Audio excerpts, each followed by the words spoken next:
tema é esse, o inferno agradece. E o que eu quero dizer com essa temática? Essa temática eu baseei exatamente no inferno de Dante. Aí tem a imagem de Dante Alighieri e a expressão em latim privatio boni. Deixa eu explicar para vocês um pouquinho de Dante Alighieri.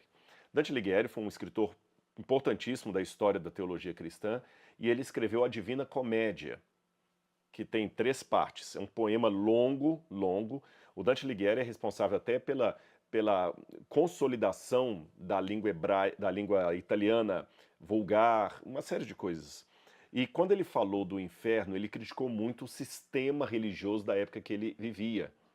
E ele fala então do paraíso, do purgatório, fala do inferno, e ele coloca o inferno como sendo um cone assim para baixo, e ele tem 9 partes que a pessoa vai descendo, e ele faz até uma mescla entre a história bíblica e um pouco da literatura romana, latina. Ele fala muito de Virgílio, Virgílio que vai conduzindo pelo inferno, e ele vai vendo personagens ali em cada andar do inferno, indo à medida que ele vai descendo.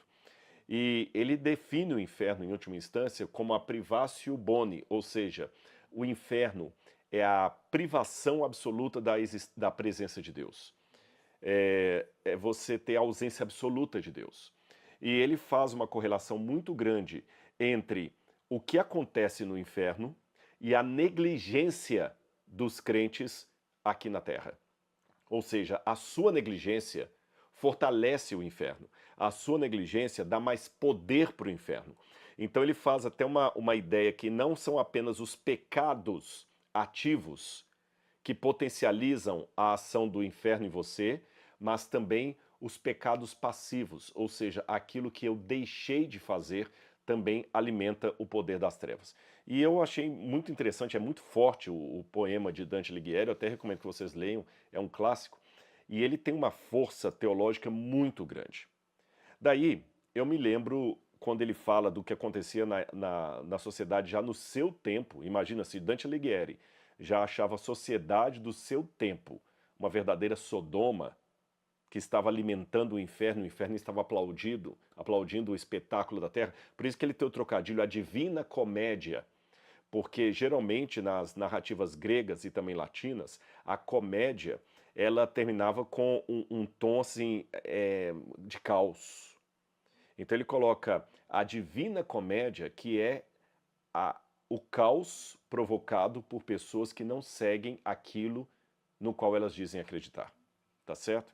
Então eu quero colocar um texto da Bíblia para vocês aí agora. É 2 Timóteo capítulo 3, versículo 1 a 5, onde Paulo escreveu assim: Sabe, porém, isso.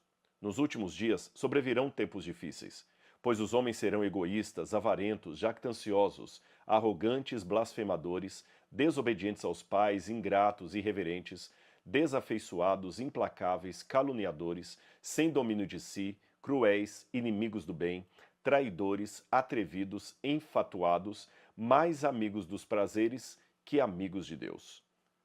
Até aqui, sempre quando eu li esse texto, por muito tempo eu pensava apenas nas pessoas que não tinham temor de Deus, nos chamados ímpios, que são desafeiçoados, inimigos de Deus, amigos dos prazeres, desrespeitosos.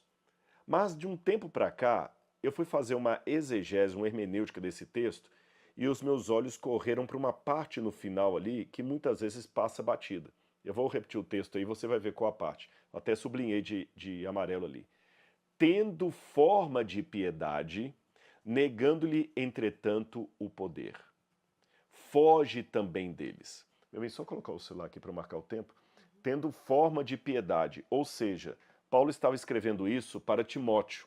E Paulo está fazendo uma lista negativa de pessoas que têm forma de piedade. Então ele não está falando dos ímpios, puramente ímpios. Ele está falando de cristãos, de pessoas da igreja, que tinham, ou pessoas religiosas, que tinham forma de piedade, mas nega o poder dessa piedade.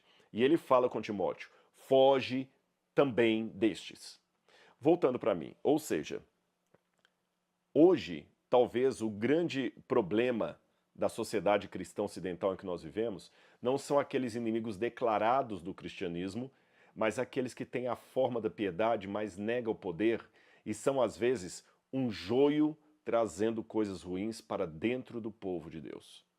Eu vou contar uma parábola para vocês que ela foi ensaiada a partir dos escritos de Søren Kierkegaard. E depois de Søren Kierkegaard, até o Papa Bento XVI, antes de ser Papa, quando ele era apenas teólogo alemão, ele escreveu isso também num livro de introdução à teologia dogmática. Eu vou resumir essa parábola para você entender o que eu quero dizer já no início dessa live com a expressão "o inferno agradece". Havia uma cidade que as pessoas tinham o seguinte costume. Durante o dia, eles trabalhavam numa lavoura que ficava uns 3, 4 quilômetros distante da cidade. Era uma vila pequena, de poucas casas. Então eles andavam quilômetros, 4 quilômetros, quase 5 quilômetros para longe da cidade, passavam o dia inteiro plantando a vinha, colhendo a vinha, cuidando, a vinha não, perdão, a agricultura, plantando, colhendo, e à noite voltavam para casa, conversavam um pouco, lavavam os pés, comiam e dormiam. Essa era a rotina deles. Até que um belo dia mudou-se para os arredores daquela cidade um circo, desses circos itinerantes que ficam indo de lugarejo a lugarejo, e a rotina dos cidadãos daquela cidade ou daquela vila mudou, porque esse circo tinha 2 palhaços, era um circo muito pequeno, toda a trupe dele era composta de apenas 2 palhaços.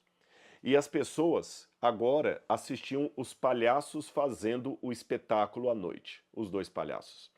E era muito divertido, porque elas viam os palhaços à noite, riam de dar dor de barriga de tanto rirem, e no outro dia iam dormir, e no outro dia iam para a lavoura. E na lavoura, durante o dia, eles já ficavam assim, não vejo a hora de chegar em casa e, antes de jantar, assistir o show dos palhaços. Qual será a piada que eles vão contar dessa vez? Eu quero pedir para eles darem aquela cambalhota. Toda hora que eles dão aquela cambalhota, eu começo a rir, que a minha barriga até dói. É gostoso demais. Aí, um belo dia, enquanto os 2 palhaços estavam colocando o seu nariz de palhaço, a touca, a maquiagem, estavam colocando todo o enfeite ali, toda a fantasia de palhaços, um começou a sentir um cheiro de queimado. E falou com o outro, você está percebendo cheiro de queimado? O outro, tô. Olharam pela janela do trailer e o mato perto da cidade, perto da vila, que estava seco, começou a pegar fogo. E aquele fogo foi se alastrando, eles sabiam que daqui a pouco o fogo chegaria até a cidade. Então um virou para o outro e falou assim, temos que apagar o fogo. E ele disse, não, mas já tá alto o fogo, não dá para nós 2 apagarmos sozinhos. Nós temos que pedir ajuda ao pessoal lá, que está lá na lavoura. Então tá bom, vamos pedir ajuda. Aí um começou a tirar a roupa de palhaço, o outro, você tá ficando louco? Até a gente tirar tudo isso aqui, o fogo já lastrou, já perdeu tudo. Vamos assim mesmo, do jeito que estamos. E vieram os 2 palhaços correndo estrada fora para avisar o povo que a cidade estava pegando fogo. Coloca de novo essa imagem. Imaginem 2 palhaços vindo, correndo, gesticulando e gritando, fogo, fogo, o fogo, a cidade vai pegar fogo. Lá ao longe, os trabalhadores na lavoura viram a cena daqueles 2 sujeitos coloridos. E o que vocês acham que aconteceu? Se você respondeu, eles começaram a rir, a resposta está certa. As pessoas começaram a rir, e quanto mais os palhaços gritavam, desesperavam e gesticulavam, mais o povo ria. Que era engraçado. E a história de Kierkegaard diz que o fogo veio, destruiu a cidade, as casas, o circo, a perda foi total. Bom, eu adaptei um pouco a parábola do seu original para deixar essa mensagem com você. Jesus, sempre que contava uma parábola, perguntava ao auditório, o que vos parece? Eu também vou perguntar como Jesus. Você que está me assistindo de casa agora, de vários lugares do Brasil e do exterior, onde está o problema? Com a mensagem ou com os mensageiros?